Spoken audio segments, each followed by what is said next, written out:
이런 논란에도 불구하고 이재명 대통령이 조 전 장관에 대한 사면을 결심한 데는 뭐 여러 가지 이유가 있겠습니다만 문재인 전 대통령을 비롯한 여권 원로들의 요청도 일부 작용한 것으로 보여집니다.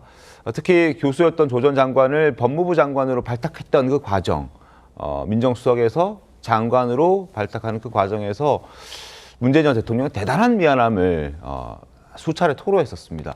사면 요청도 했고요. 그래서 그리고 조 전 대표가 옥중에서 쓴 책까지 홍보 또 추천하면서 아마 이재명 대통령을 압박한 것 아니냐라는 풀이도 나오고 있습니다. 문 전 대통령 목소리 들어보시죠.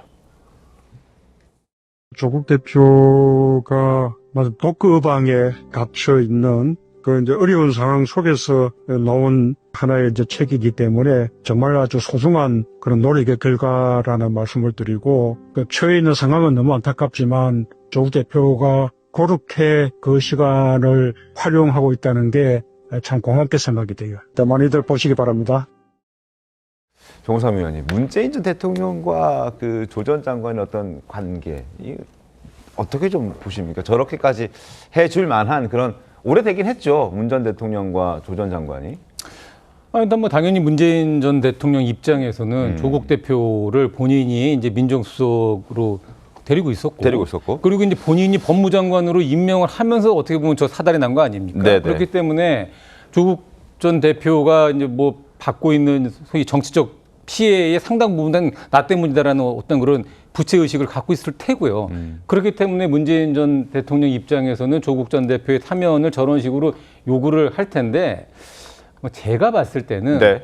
어차피 문재인 전 대통령이 이재명 대통령에게 조국 대표의 사면을 요구하든 말든 안 하든 말든 네. 어차피 조국 전 대표의 사면이 결정된 겁니다.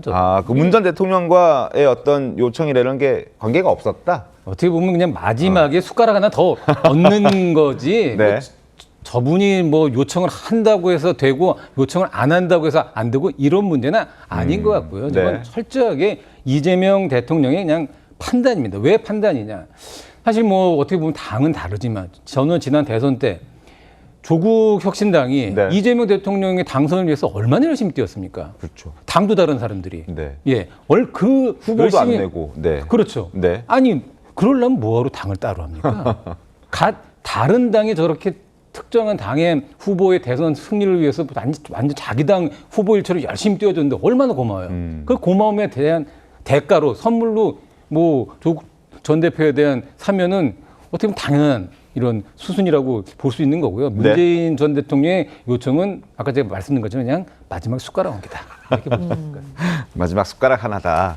어떻습니까? 민주당 내에서는 이런 평가들이 나오고 있습니까? 장현주 변호사님? 글쎄요. 문재인 전 대통령이 뭐 이런 요청을 한 것을 두고 뭐 여러 가지 해석들이 갈리는 것 같긴 한데요. 또 한편에서는 이재명 대통령이 결단을 하는 데 있어서 부담이 되는 것 아니냐, 뭐 네. 이런 그러니까 하나의 고심을 더 얹어주는 것 아니냐 이런 평가도 있었지만, 또 한편에서는 어쩌면 조국 전 대표를 사면하는 결단을 내리는 데 있어서 문재인 전 대통령의 저런 요청이 부담을 덜어주는 격이 될 수도 있겠다라는 분석도 나왔습니다. 네네. 아무래도 이재명 대통령이 뭐 당연히 사면권은 고유 권한으로 결단을 하고 행사하는 것은 맞지만, 네. 그래도 전직 대통령이 문재인 전 대통령이 나서서 저런 요청을 했다라고 한다면 이런 부분들도 당연히 결단의 한 가지 뭐 이유라든지 근거가 될 수 있는 부분들이 있기 때문에 그런 면에서는 결단에 있어서의 부담을 덜어줄 수도 있겠다라는 생각도 드는데요. 네. 뭐 어찌되었던 사실 사면권은 대통령의 고유 권한이기 때문에 오늘 오후에 대통령이 어떤 결단을 내리는지 이런 부분들을 좀 존중하면서 살펴봐야겠습니다. 알겠습니다. 유인태 전 사무총장 같은 경우에는 저런 발언을 한 문 전 대통령을 향해서 참 염치 없다라는 표현을 하기도 했었습니다. 구자룡 변호사님. 그러니까 당신은 마지막으로 대통령으로 퇴임하기 직전에 김경수 전 지사 사면도 안 해줘 놓고 지금 이런 상황에서 조국 전 대표 사면해달라고 얘기하는 건 염치 없는 것 아니냐, 이런 지적이었는데 어떻게 보셨습니까? 저도 공감했어요. 사실. 네. 그리고 정우상 의원님 말씀에도 공감했던 게, 이게 지금 사면이 정해져 있었다. 그러니까 조국 혁신당이랑 선거 연대를 할 때부터 청구서는 들이밀어질 거라고 생각을 했었던 것이고, 저는 네. 그때 선거 당일의 그 분위기도 기억이 나요. 광화문에 있었거든요, 제가. 근데 조국 혁신당에서 그 길에서 이렇게 하는데 우리 조국 대표님 석방되는 거에 대해서 힘을 실어주실 거죠? 뭐 이러면서 이제 하더라고요. 그래서 이게 원하는 게 이거였구나. 그걸 알 수 있는 게 조국 전 장관에 대해서 확정 판결 낸 그 바로 다음 날 오히려 민주당 의원들이 사면 논의해야 된다 그랬어요. 네. 확정되자마자. 그래서 이거는 양쪽에서 다 공감대가 이미 있었다. 그리고